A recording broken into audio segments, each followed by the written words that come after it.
I'm Scott Robinson. I'm at the Florida Museum of Natural History, University of Florida. I'm a avian ecologist, and I study birds, especially in the neotropics, but also I'm trying to expand a little bit into Asia. And it was my good fortune 22 years ago to do a big day with Ted Parker that I'm going to talk about today. The big day that Ted and I did was based very much on science, oddly enough. So the reasons why I kind of feel comfortable talking about it. Many years before, I've been a bird watcher for a long time. And in fact, I first met Ted Parker at 2 in the morning at a Lum's restaurant in Baton Rouge when Ken Kaufman and I were traveling cross country. I was trying to do a big day, trying to break Ken's record, and I met him and befriended him. And we were just driving to go to the Dry Tortugas, and we stopped in a restaurant, 2 in the morning. We were doing an all-night drive, as bird watchers tend to do pretty readily. And Ken looked at the restaurant and said, "There's Ted Parker." And sure enough, Ted Parker was there with a bunch of graduate students, I think including Gary Graves, who was visiting here, I think, and they were just finished a nighttime of work. And so the one-time record holder, the current record holder, and the soon-to-be record holder, barely, were all met at random at 2 in the morning. And so that was the first time I'd ever met the guy. But I knew from reputation and from having talked with a lot of people just how much more he knew about tropical birds than everybody else. I mean, I was in grad school at a place at Princeton where there were lots of great bird watchers. John Fitzpatrick had worked there. John Terborg is actually a really good bird watcher. But I knew that there was another level above where we were operating. And we really wanted to try to understand the full diversity of birds at an appropriate spatial scale in the Amazon basin. There was still the idea out there that diversity in birds was linked to beta diversity. There weren't that many species per habitat, but there were lots of habitats in the tropics. And anyone who was down there knew that that really wasn't true. But no one had ever conducted a census on a scale of anything more than a 2-hectare plot. So we decided to bump this up an order of magnitude to a 100-hectare plot, or two orders of magnitude, and to try to get a handle on what the actual alpha diversity, the point diversity of birds were in this community.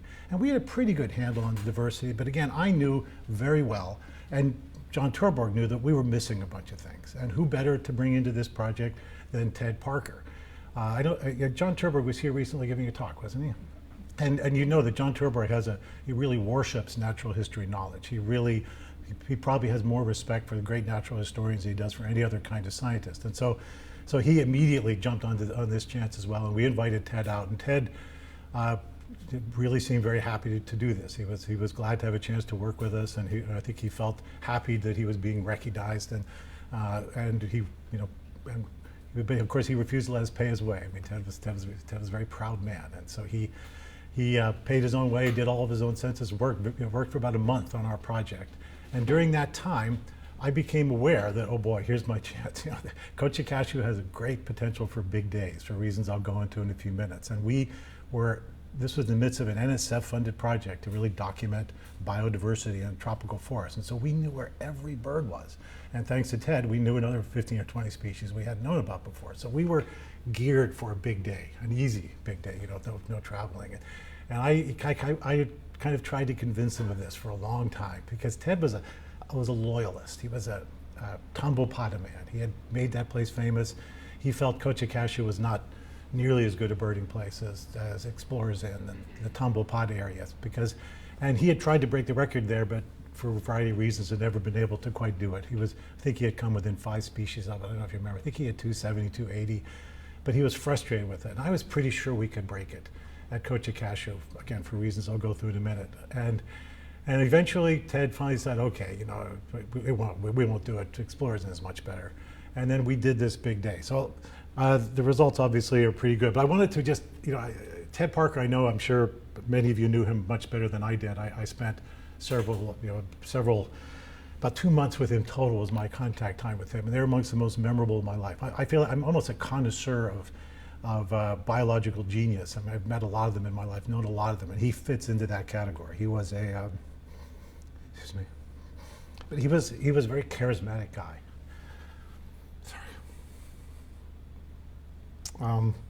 And it was really an amazing thing to spend time with him. He had a level of pride, and he was very competitive, which of course I was too, so I really appreciate that about him. But he was also very approachable. You could talk to him about anything, sports, almost whatever. So it was really fun to spend time with him in a very sort of way.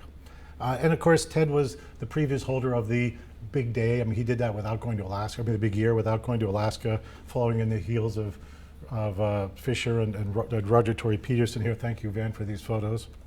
And so getting him down into this area in southeastern Peru was probably one of our main goals, which is that little orange area. I mean, this is the species density, number of localized species in the world. And this is pretty much that little orange area down there in southeastern Peru, southwestern Amazonia, is the hotspot of all hotspots. There's an equal area, maybe slightly richer in Ecuador, but again, those areas until recently had not been quite as well known.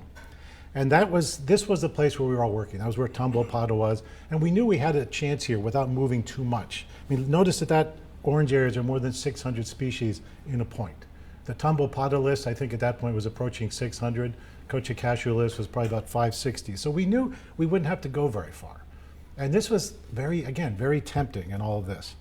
But again, superficially, this doesn't look like a promising landscape for a big day. I mean, this is the Amazon basin looking out from Cochacocha, and we've actually got an airplane to fly over it. And that was a very, it's uniform carpet of forest. But of course, we all know that that's not all what's going on in there. This was also an area where there were still uncontacted tribes. These are 3 women from the Mashco-Piro tribe who had just appeared in this village at our biological station a few days before we did actually no, it was a few weeks after we did the big day. There were still, these women spoke a language that no one else in that area spoke. And they were out there hunting and acting the same way they had been for a very long time. They were sort of semi-contact in the past. And of course, there are the rivers that flow through this area that really create tremendous heterogeneity. And I'm going to argue, one of the things that I really thought was great about Cochacocha was the scale of the heterogeneity was very fine. It was a very fine scale. The patches were mostly a few hectares, such as these patches here. The Tambopada had the same level of patchiness, but the habitat patches are very large. Often it might be several 100-hectare bamboo patch, a terra firma forest of thousands of hectares. And I think this might be one of the reasons why cashew was unusually good. Again, these rivers flowing through these areas, creating this patchwork of backwaters, early successional vegetation, open areas, habitats that are very disturbance dependent. So even though we didn't have any farmland, we still had an opportunity to see the sorts of birds that are associated with disturbed vegetation. So this kind of heterogeneity was really a very good thing. And this, again, this classic successional bands, each one of those bands of vegetation on that meander loop there, each one is, it starts out with this year's vegetation, then 1, 2, 3, 4, 5, eventually 30, diversity increasing. But the birds that live on the edge of that vegetation were very different. And a lot of the work we did, both with Ted and subsequent to Ted, was mapping species. We did territory maps of different bird species, the Myrmiborus antbirds, and which we found that these birds that live along the river were usually different species, often congeners of forest species. We did playback experiments, and we showed that there was often, although not always, active interspecific aggression maintaining them. So when you have these very heterogeneous river-generated landscapes, you have an awful lot of congeners available to you, again, in very small space, in very small areas.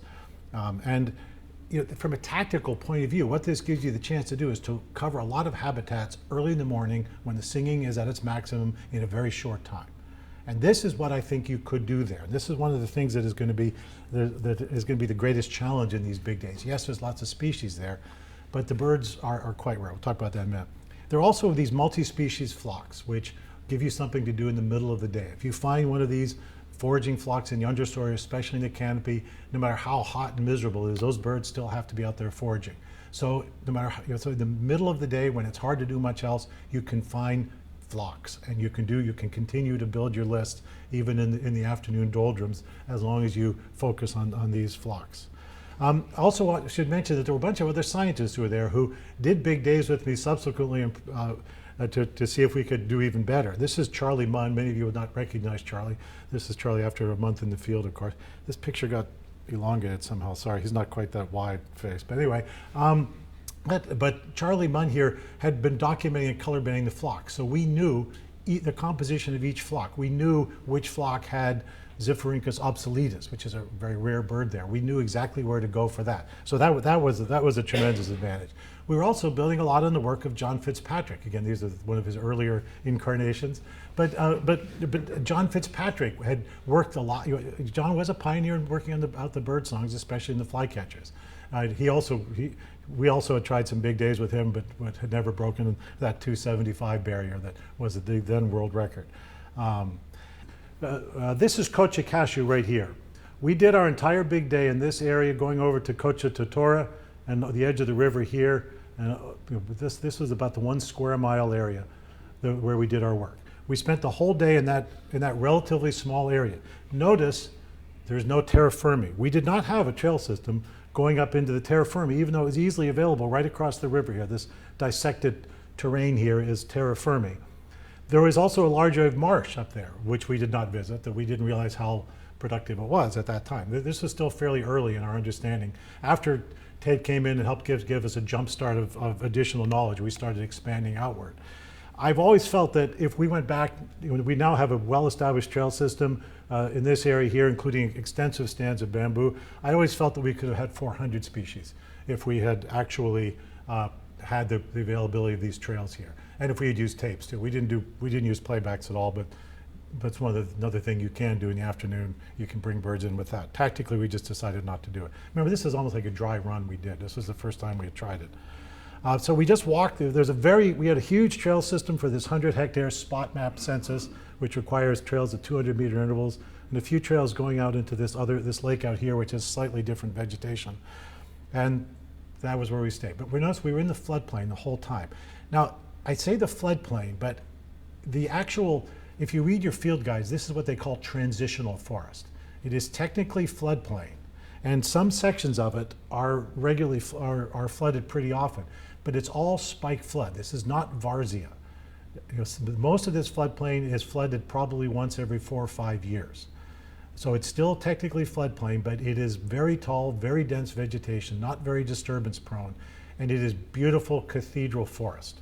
Some floods have come through since then and have disturbed it quite a bit, but at least when we did the count, it was really lovely, 50 to 65 meter emergence with a 30 to 40 meter kind of subcanopy, and there were tree fall gaps to create heterogeneity. The river edge habitat was a place where we went to look for oddball things. It was just scrub, secondary birds, vagrants. The dispersing birds obviously move up and down rivers, and if you hang out long enough and we put mist nets along the river, you will catch every bird in the forest. So we spent a fair amount of time out there, but we probably timed that a little bit too late. So it was a little bit too hot when we got there. This is the Cochacocha Biological Station, which for anyone who spent a lot of time there, it was about as nice a station as you could possibly imagine. It was no electricity, no contact with the outside world.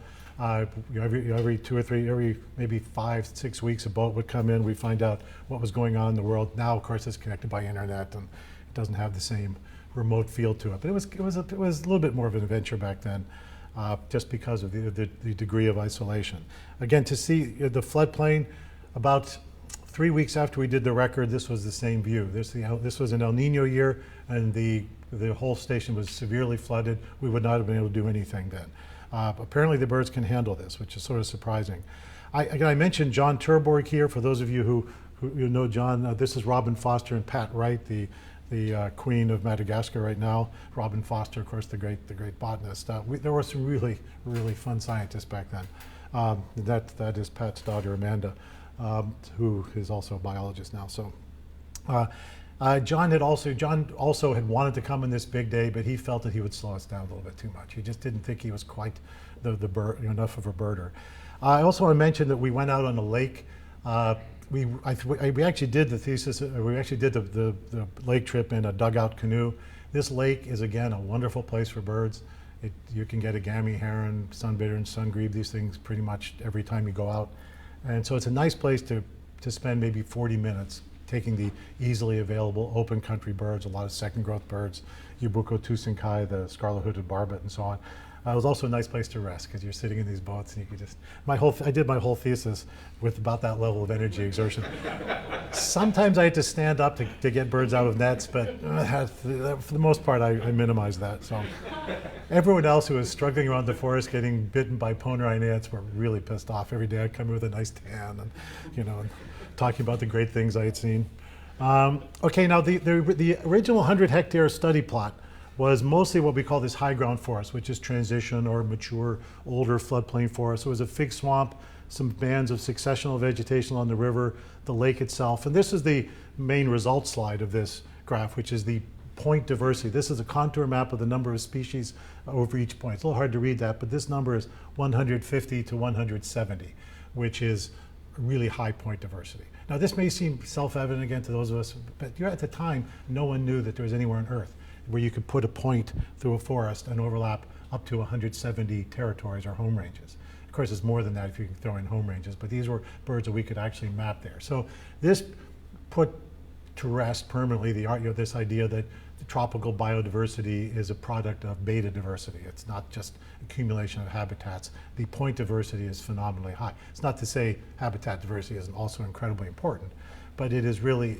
they really have an amazing number of species coexisting. So in theory, you could stand there right there for long enough on that day and get halfway to the world record. Now, we just kind of walk these trails, crisscrossing back and forth, and extending east and south as well. But mostly we concentrate on this area here. Notice there are a couple areas where diversity really decreases.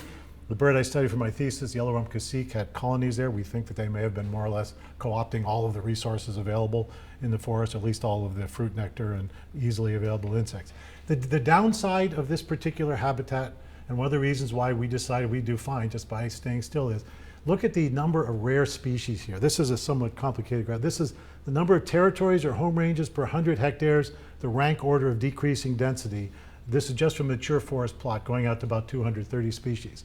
And notice that there are extremely few common species, and there is more than half the community has population densities of less than 3 pairs per 100 hectares.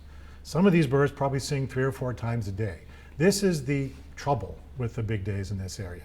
There are so many rare birds that we really felt that we had to more or less move as fast as we could walk through this forest early on to maximize the chances of getting all these rare birds. This is why we decided to do this approach rather than just visiting as many habitats as we possibly could. We felt we would miss too many of this tail end of the birds.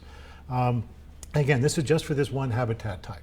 So again, diversity, mind-boggling, you have to hit the habitats, but the core habitat with this mega diversity, the transitional forest, which has a mixture of floodplain and terra firma species within it, was where we focused all of those critical 5 hours in the early morning when everything is really pretty easy. Then we spent a little bit of time on the edge of the river. This is John Turbo with I don't know if you've ever put mist nets in a river edge scrub habitat. It's one of the most amazing things you'll ever do. John is the fastest mist netter person I've ever known at extracting birds. It took the two of us working as fast as we could work to run 3 12-meter mist nets because the birds were just pouring into these habitats. Hummingbirds, antbirds, forest birds, seed eaters, just most amazing things, oddball vagrants coming in. We wish we had spent a little bit more time in this habitat because we think we probably could have added more vagrants to the list. Again, the list itself, Ted definitely had more. I think Ted had 5 or 6 more species than I did. There were times I'd be standing right next to him early in the morning with this massive bird singing, and we'd be making sure we saw everything. He would point to a puff bird or something that I thought I could hear easily, and he was picking out that bird out of that crowd of songs, and I wasn't. There's a song I thought I knew, but he had that ability to sort through sounds that was hard to compare. I mean, I've never seen anything like it. I thought that was my strength, was the ability to sort things out. And there were several times I never picked the sound out.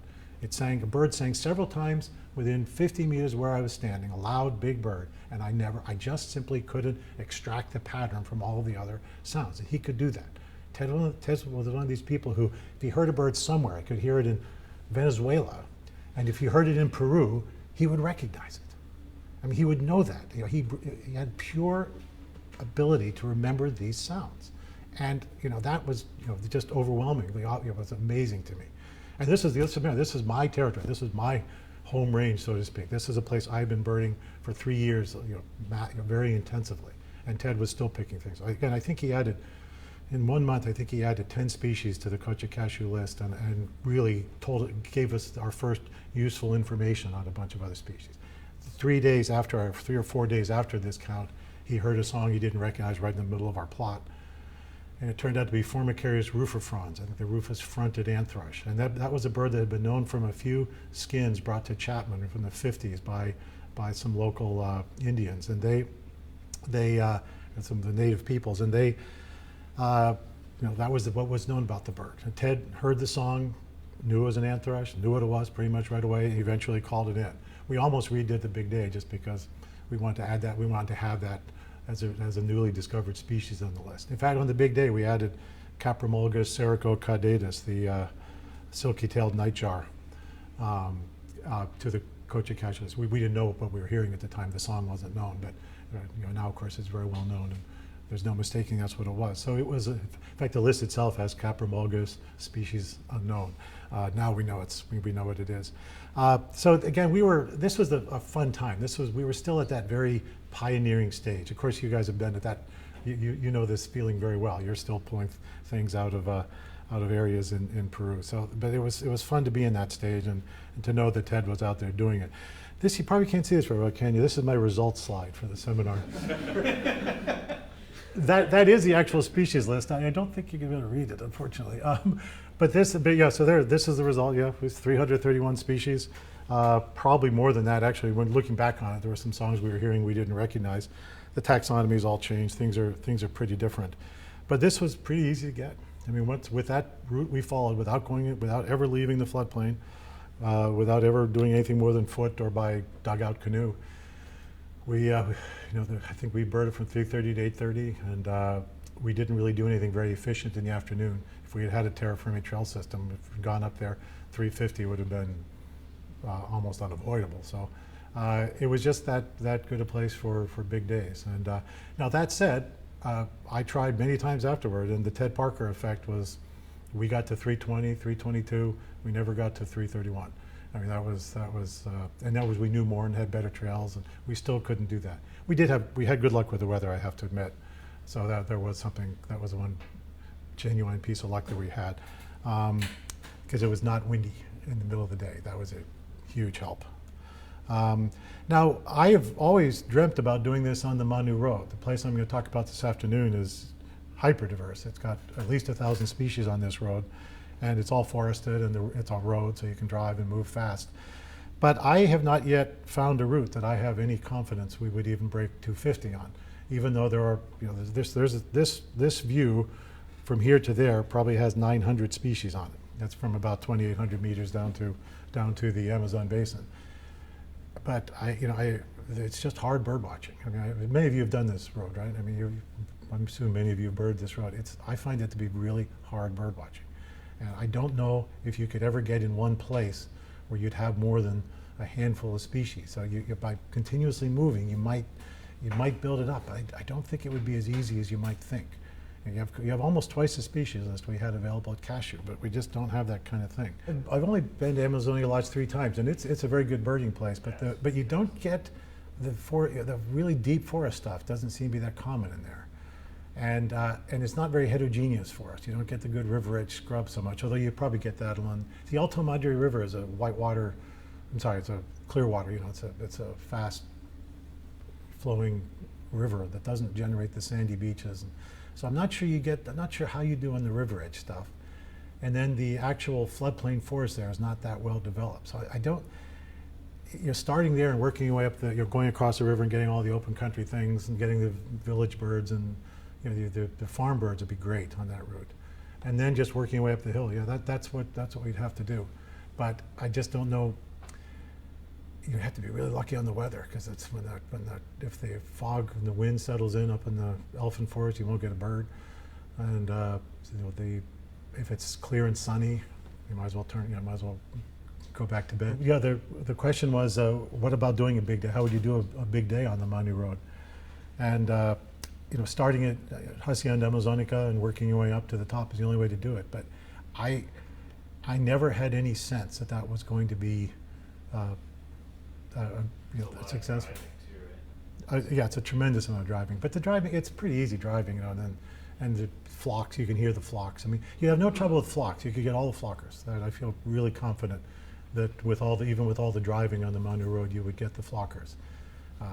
I plan on trying it someday. As you can tell, I've been mulling this over a lot but I'm not yet, I want to keep trying to find a better lowland site because we broke the record by 11 in the morning, and we had 300 species by noon at Cashew.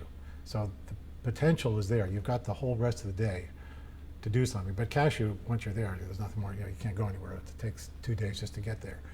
So what we would need to do is try to find some place closer to the hills. But the closer you get to the hills, the rockier the soil is. You don't get this rich floodplain alluvial deposition that makes for these super rich communities where everything is packed together. And so I haven't, you know, Amazonic is good, but I don't think it would be quite good enough. Now, that's not to say I'm not going to try it someday, but I just have my sense of it. I expected 300 species easily on that day that we did, you know, just from my own back of the notebook calculation, just adding up species and their probabilities. I was, you know, I just felt certain that we would get that. But I've done that same thing on the Manu Road, and I have a hard time getting past 250. And it's, again, not because the species aren't there, but just because there's so many of them, would be low probability. The vast majority of them, you just have to hope that you got there at the right time. Now, the house flock at Cock of the Rock Lodge is about the most diverse flock I've ever seen. I don't know if there's any flock in the world more diverse than we've had 80 species, not we. I mean, other people have had 80 species in that flock in one day. And so I think that would be a very good place to spend some time. Oh yeah, the northern Peru. You guys are planning to do this in northern Peru, right? Yeah. So the routes right now, as we've conceived it, and we did this almost like a scouting route, and it's the Birding Rally Challenge last year, and with zero scouting, starting at Patricia at 5:30 and ending on a prescribed route that we were told this is where we had to go. We got to 265. Oh my God, that's just fantastic. Like just on you without even trying, yeah. Yeah, well, I mean, I was obviously trying hard, but it wasn't planned. We were going into this Alifano cold. So and you started at Albert Patricio up at high elevation. High elevation, and you just hit elevational bands going down. I think we had the Dan Lane effect, not potentially as potent as Parker, but. Well, I hear Dan Lane is very, very potent. And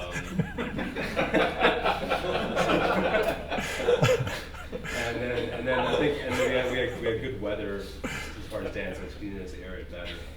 But yeah, I was pretty blown away by just.